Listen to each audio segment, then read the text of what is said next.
I had finally made it, I thought. After decades of sacrifice, the papers for my dream were signed. Perched on the oceanfront was a $2 million villa, with nothing but the sound of waves to keep me company. Silence, peace, and space to breathe were all I wanted.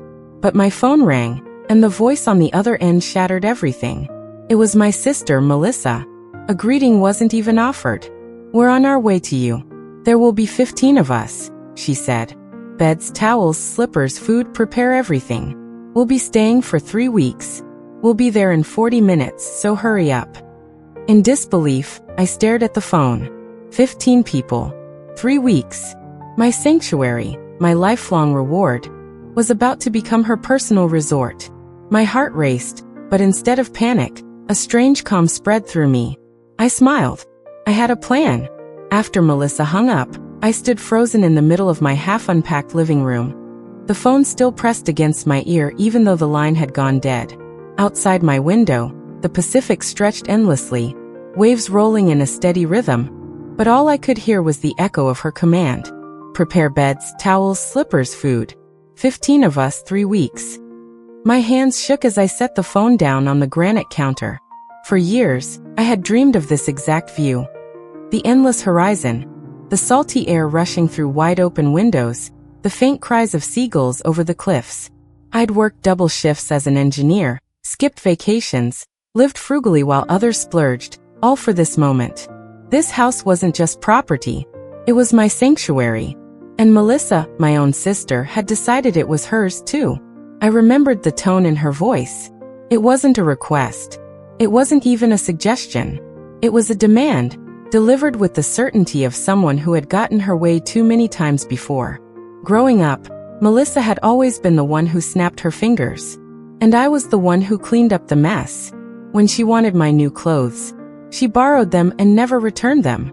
When she needed help with rent in her 20s, I wrote the checks, convincing myself it was just for now. And when she couldn't afford her son's tuition, I dipped into my savings again, telling myself, family comes first. But now she wanted my home. The irony made me laugh, though my chest tightened. I had just moved in a week ago. Cardboard boxes still cluttered the hallway. Art pieces leaned against the wall, waiting to be hung. My bed frame hadn't even been assembled yet. I was still sleeping on a mattress on the floor. And Melissa thought she and her friends, 15 strangers to me, could just waltz in and set up camp for 3 weeks. I closed my eyes, remembering her exact words. "We'll be there in 40 minutes, so hurry up." Not a question, not a courtesy, just an order. She didn't even pause to ask if I was available, if I was comfortable, if I was willing. She assumed that because I had more than she did, I owed her everything. And maybe in the past, I would have caved. Maybe the old me, the one who hated confrontation, the one who believed keeping peace was more important than speaking truth, would have scrambled to make beds, to stock the fridge, to make Melissa happy.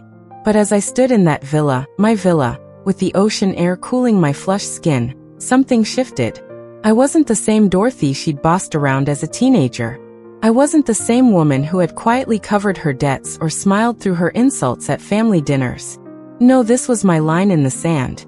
My eyes landed on a crystal wine glass I had unpacked earlier. The sunlight struck it, scattering tiny rainbows across the marble countertop. Fragile, beautiful, but resilient if held the right way. I picked it up and whispered to myself, this time, things will be different. Because Melissa thought she could barge into my villa. She thought she could take over my life the way she always had. But she had no idea what I had planned for her. The sound of the ocean faded as my mind pulled me backward into years I had tried to bury. Melissa had always been the kind of person who took without asking. And if you dared to say no, she'd make you feel guilty until you gave in anyway. I remembered the first time she called me for help. I was 23, fresh out of college, barely making ends meet with my entry-level job. She wanted money for rent.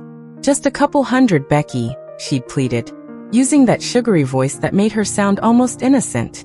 "I'll pay you back the moment I get my next paycheck." I gave it to her, of course. She never repaid me. Years rolled on, and the numbers grew larger. When her credit cards maxed out, she called me.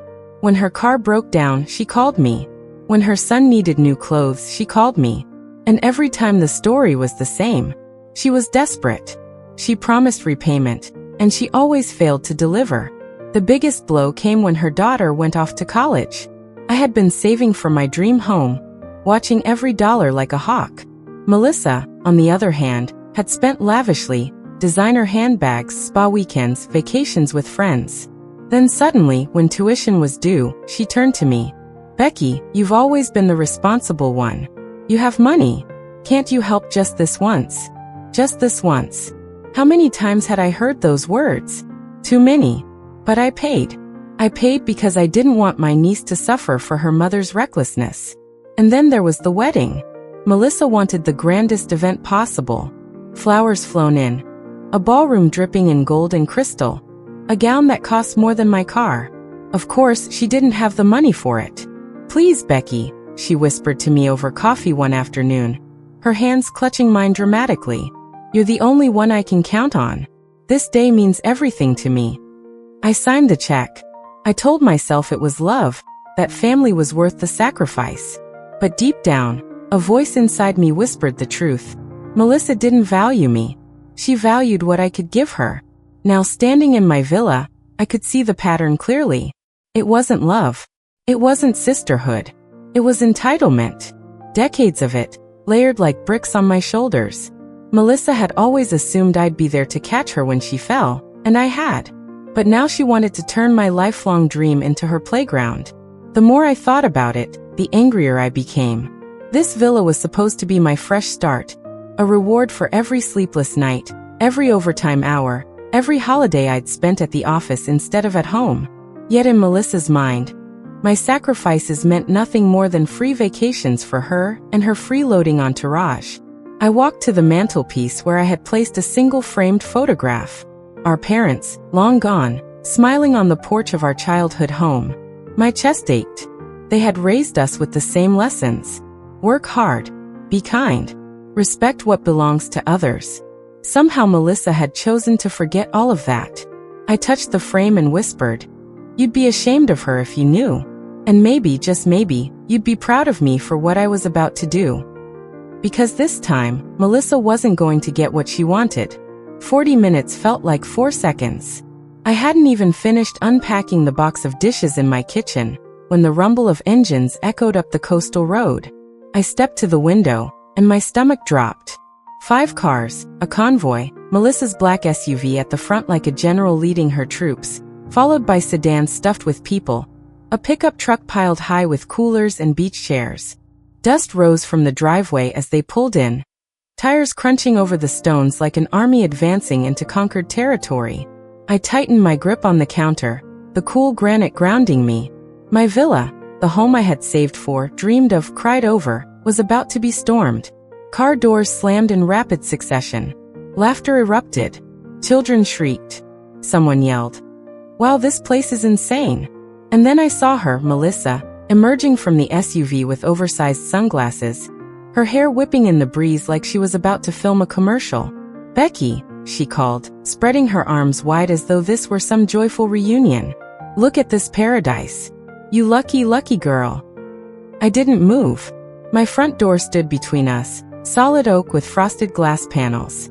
I thought for a fleeting second about leaving it locked, pretending not to be home. But the pounding on the door came before I could even decide. "Come on, sis. Open up." We drove 4 hours to get here. I opened the door an inch, just enough to meet her smug smile. "Melissa, I told you I'm not ready for guests." She didn't even hesitate. She shoved the door wider and brushed past me into the foyer, her perfume filling the air. Behind her, a flood of bodies poured in. Faces I didn't recognize, dragging suitcases, lugging boxes of snacks and beer, shouting to one another like this was some frat house weekend. "Check out that pool," someone shouted from the hallway. "This kitchen is massive," another voice echoed. A young woman I'd never met slipped off her sandals and padded across my imported marble, leaving damp footprints from the beach. "Stop," I said, my voice trembling more with fury than fear. "You can't just walk in like this." But they didn't even hear me. Or worse, they didn't care. Melissa twirled in the center of the foyer, spreading her arms wide. "Isn't this perfect, everyone?" Just like I told you, my sister always knew how to live large. My sister, she said it like a title that granted her automatic ownership. Like being related to me was a lifetime pass to every dream I had ever worked for. I followed her gaze as she pointed toward the staircase. The master bedroom's upstairs, right? I'll take that one. It has the best view. My heart lurched. No, I said sharply, stepping into her path. That's my private space. Her sunglasses slid down her nose, revealing the icy glint in her eyes. Becky, don't be selfish. We're family, and besides, you've got plenty of space. Behind her, more voices cheered, dragging their belongings deeper into my home, rearranging my furniture like they owned the place. A man popped open a cooler, the crack of a beer can filling my pristine living room. In less than 10 minutes, my villa, the sanctuary I had dreamed of, was no longer mine. It was theirs. And Melissa, my sister, stood at the center of it all, smiling as if she had won. I stood frozen at the base of the staircase, watching Melissa march upward like a queen ascending her throne. Her heels clicked against the polished wood, echoing through the villa like a countdown to war. Melissa, I snapped, following her. That room is off limits. It's mine. She tossed her head back, her laugh sharp and dismissive. Oh, Becky, don't be ridiculous. It's just a room. And everyone knows the host gives up the best space for her guests. Guests? I hissed. You're not guests. You invited yourself and 15 people I've never even met. She didn't answer. Instead, she threw the double doors of my master bedroom open wide. Sunlight poured in, illuminating the balcony overlooking the Pacific. My sanctuary, my dream. She stepped inside as though it had always belonged to her. 2 women I didn't recognize followed, dragging rolling suitcases across the hardwood. This is perfect for us, one squealed. The light in here will be amazing for selfies. No, I said, my voice trembling as I blocked the doorway. Nobody sleeps in here. This is my private space. Melissa turned slowly, pulling off her sunglasses. Her eyes were cold, calculating. Becky, stop being dramatic. You have 4 other bedrooms. This one suits me best. Besides, she glanced toward the balcony. I'll need the view for my morning yoga videos. My followers will love it. The casual entitlement in her tone made my stomach twist. I stepped forward, planting myself between her and the balcony. Get out. Her friends exchanged amused looks as if this was some sort of performance. Melissa smirked. Really, Becky? After everything I've done for you? That line almost made me laugh. Everything she'd done for me? For years, I had been the one bailing her out, saving her from eviction, covering her mistakes. But in Melissa's warped version of reality, I was the selfish one. You don't get it, I said, my voice rising. This house isn't a vacation rental. It's not a free resort. It's mine. I bought it. I earned it, and you don't get to take it over for a moment. Silence filled the room, broken only by the sound of waves outside. Then Melissa's smirk hardened. She stepped closer, invading my space, her perfume sharp in my nose. You think this place makes you better than me? She sneered. You think money changes who's in charge here? I'm your sister, Becky. Family always comes first. Not like this, I shot back, my hands shaking, but my voice steady. Not by force. Her eyes narrowed, and in that instant, I saw the truth. She had never come here for a visit. She had come to claim what wasn't hers, the way she always had. Only now the stakes were higher. Behind me, her friends had already flung open my closet doors, fingering my clothes, making comments about borrowing dresses. My blood boiled. Out! I shouted, louder than I'd ever spoken to Melissa in my life. All of you, out! Melissa froze, stunned by the force of my voice. For the first time, I saw a flicker of uncertainty in her eyes. But just as quickly, she masked it with a cold smile. You're making a big mistake, sis, she said softly. One you'll regret. And with that, she tossed her suitcase onto my bed. The final insult. For a moment, I just stared at the suitcase sprawled across my bedspread, its metal zipper glinting in the sun. Something inside me cracked. Years of biting my tongue, of giving in for the sake of family harmony, of letting Melissa trample over every boundary I had ever set. All of it boiled up at once. Take it off my bed. My voice came out low, dangerous, trembling with fury. Melissa blinked, taken aback by my tone. Then her lips curled into a smirk. Oh, Becky, relax. You've got to learn to share. Family helps family, remember? Isn't that what Mom always said? Her words stabbed like knives. She knew exactly which strings to pull, always dragging our parents' memory into her manipulations. I said no. That single word rang through the room like a gunshot. The chatter behind us died down. For the first time, her friends stopped rummaging and looked at me as though realizing this wasn't a joke.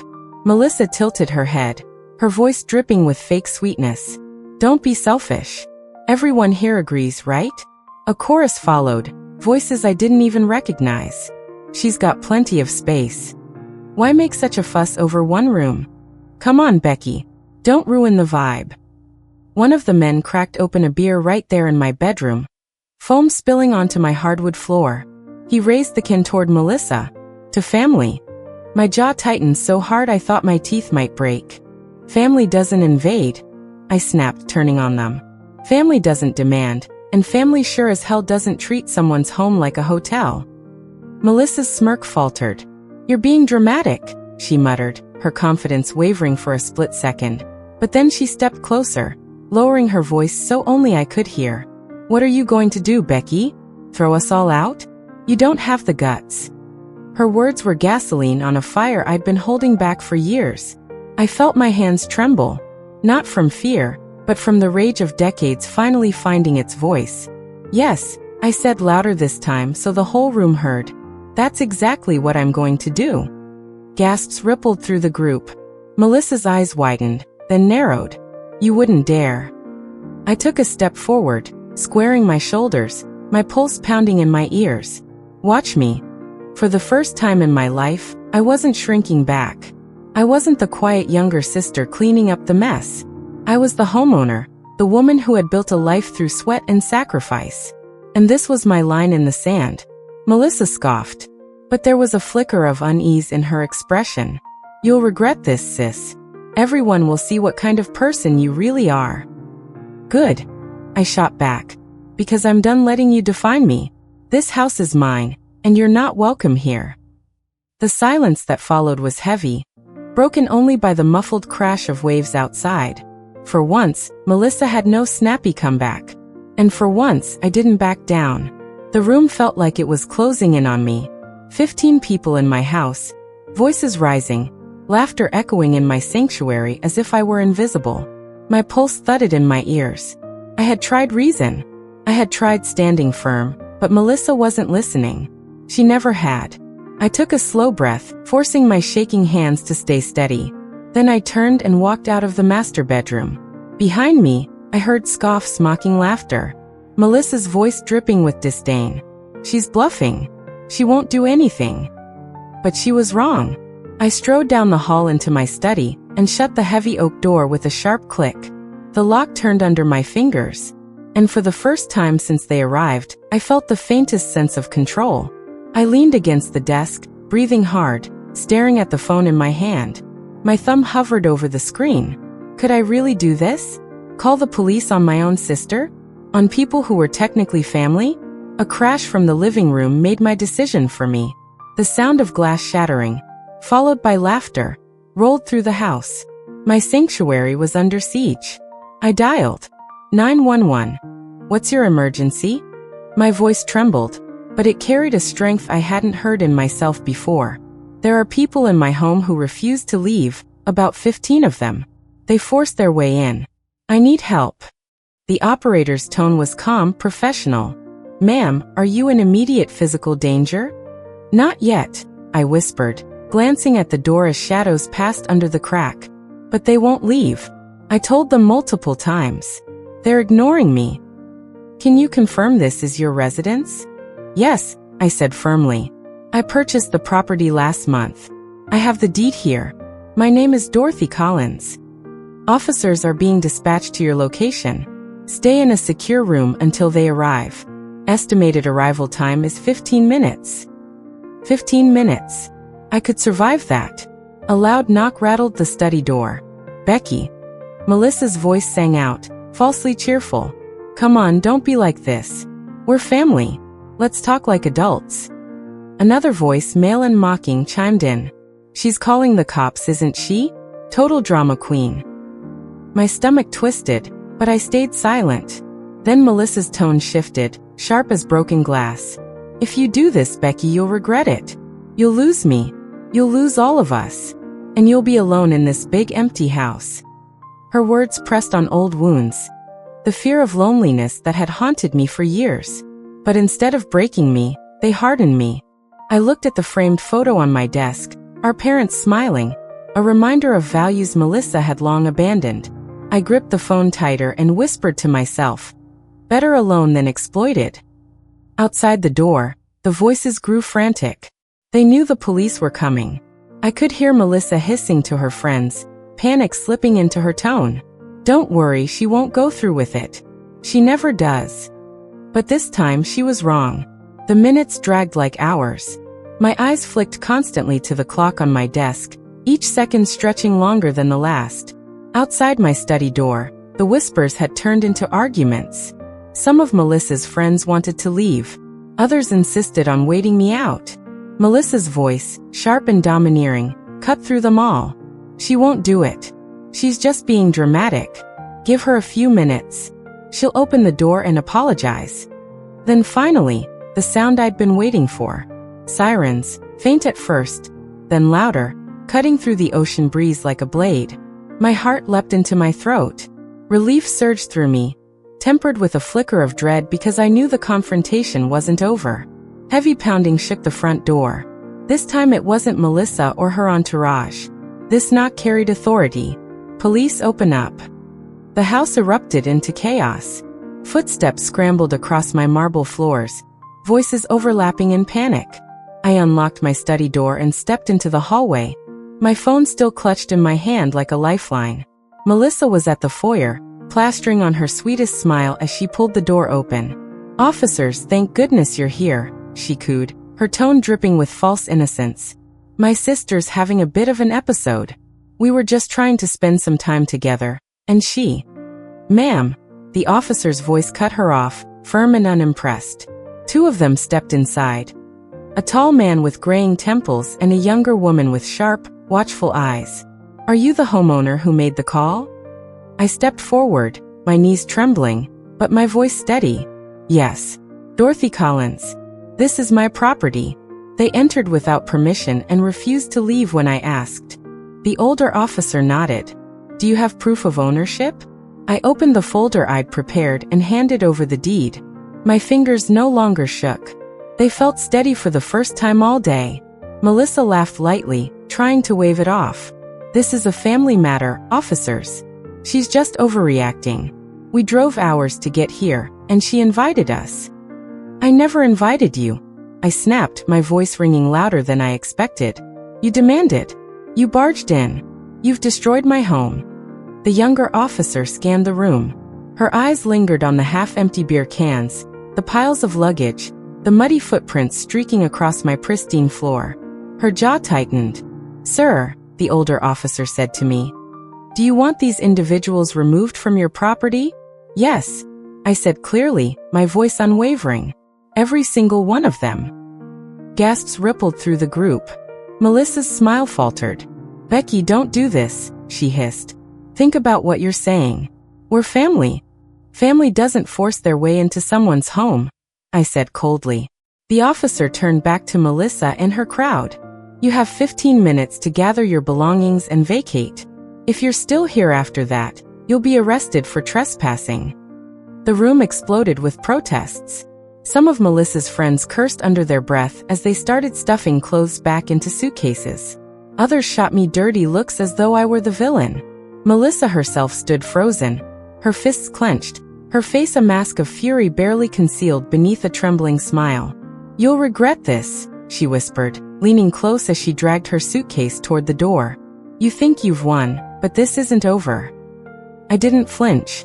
For the first time in years, I felt taller than her, stronger, untouchable. As the last of them shuffled out under the officer's watchful eyes, silence began to creep back into my villa. My villa. And for the first time since that phone call, I allowed myself to breathe. When the door finally closed behind them, the silence was deafening. No more laughter bouncing off the walls. No more clinking beer cans or careless footsteps smearing dirt across my floors. Just the steady rhythm of waves outside, and the faint hum of the air conditioner. I leaned against the foyer wall, exhaling so deeply it felt like the first real breath I'd taken all day. My hands were still trembling, not from fear this time, but from release. The police had done their job. Melissa and her entourage were gone. I walked through the villa slowly, almost like an investigator surveying a crime scene. Beer bottles on the counter, towels abandoned on the floor, fingerprints smudging the glass doors to the balcony. In my bedroom, my bedspread was wrinkled from the suitcase Melissa had so boldly thrown there. A pair of shoes I didn't recognize sat carelessly by the window. I picked them up and tossed them outside. As I straightened the blankets on my bed, I caught sight of the ocean through the balcony doors. The sun was dipping lower, painting the water in shades of orange and pink. For a moment, I just stood there, my chest rising and falling with something between exhaustion and relief. They were gone. Melissa's voice still echoed in my head though. You'll regret this. You'll lose us. You'll be alone in this big empty house. The words twisted in my chest, pressing on old wounds. But then another thought followed, clear and steady. I'd rather be alone than used. I poured myself a glass of wine and carried it to the balcony. The salty breeze brushed my skin, cool and soothing. I sank into a chair, finally letting the weight slip from my shoulders. For years, I had been the sister who said yes, the one who sacrificed, the one who swallowed anger for the sake of peace. Today, for the first time, I had said no, and I hadn't crumbled. My phone buzzed on the table beside me. Dozens of missed calls and texts from Melissa lit up the screen. I didn't bother opening them. Instead, I turned the phone over, face down. Tonight wasn't about her. Tonight was about me. I raised my glass toward the ocean, the horizon glowing gold, as if the universe itself was toasting with me. To peace, I thought, to freedom, to finally drawing the line. Melissa would rage. She would twist the story, call me selfish, maybe even try to turn the rest of the family against me. I knew that. But I also knew something else. I had proof. I had the law on my side. And most importantly, I had finally reclaimed my voice. This villa wasn't just a house. It was a symbol. A reminder that I had earned my place, my peace, my boundaries, and no one, sister or not, was ever going to take that away from me again. As the last rays of sun slipped beneath the horizon, I felt something I hadn't in years. Hope.